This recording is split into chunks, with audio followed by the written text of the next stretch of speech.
జై గురుదేవ్. ఓం శ్రీ సాయిరామ్. మంచితనమా సమర్థత. దివ్యాత్మ స్వరూపులారా, అతి మంచితనం మహాప్రమాదకరమైనది. ఎందువలన?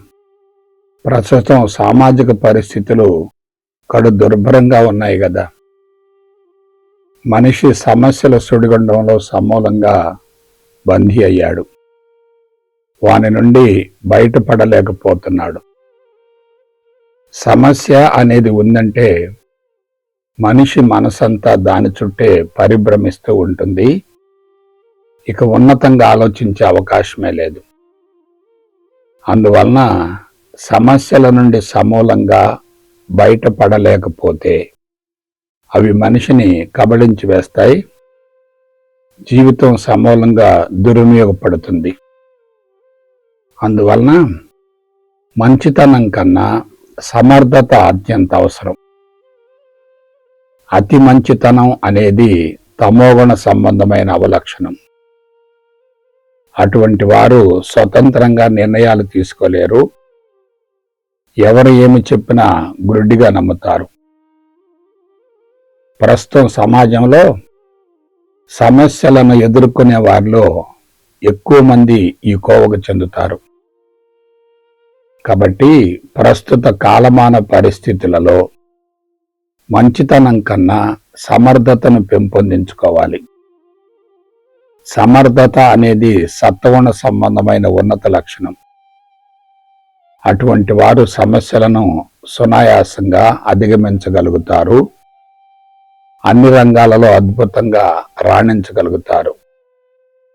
జీవితం నల్లేరు మీద బండిలా కొనసాగుతుంది. అంతకు మించి ఇంకేం కావాలి? కాబట్టి మంచితనం వద్దు, సమర్థతే ముద్దు. సమస్యల నుండి తప్పించుకొనకూడదు, వానిని సమర్థతతో పరిష్కరించుకోగలగాలి.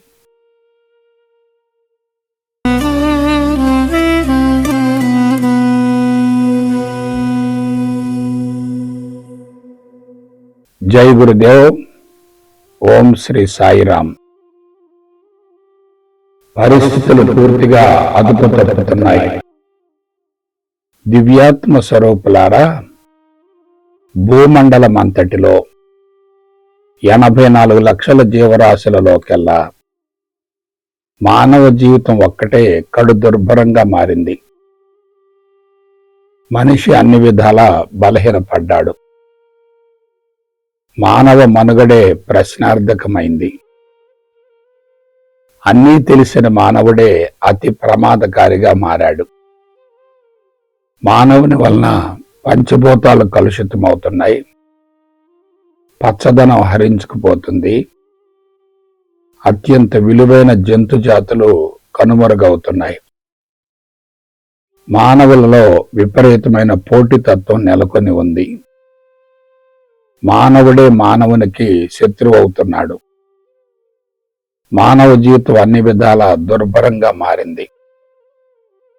సైన్సు సాంకేతిక పరిజ్ఞానపు తీవ్రత ప్రకృతిని సమూలంగా కబళించి వేసింది. అందువల్ల ప్రభుత్వాలు, పాలకులు ఇటువంటి కీలకమైన అంశాలను గురించి లోతుగా అధ్యయనం చేసి మూల కారణం తెలుసుకొని పరిష్కారం దిశగా చర్యలు చేపట్టవలసి ఉంటుంది. చేతులు కాలాక ఆకులు పట్టుకుంటే ఎటువంటి ప్రయోజనం ఉండదు కదా. మనం భావితరాలను కాపాడుకోవాలంటే అతి త్వరగా ముందు జాగ్రత్త చర్యలు చేపట్టవలసి ఉంటుంది. లేకుంటే అందరూ సామూహికంగా భారీ మూల్యం చెల్లించవలసి వస్తుంది.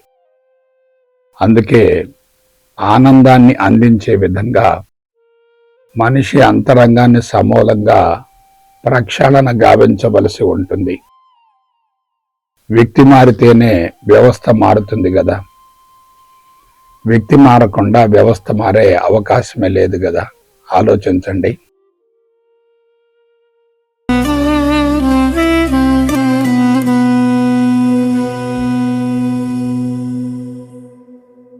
జై గురుదేవ్.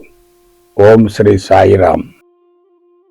సూక్ష్మ శరీర శుద్ధి అసలైన సాధన.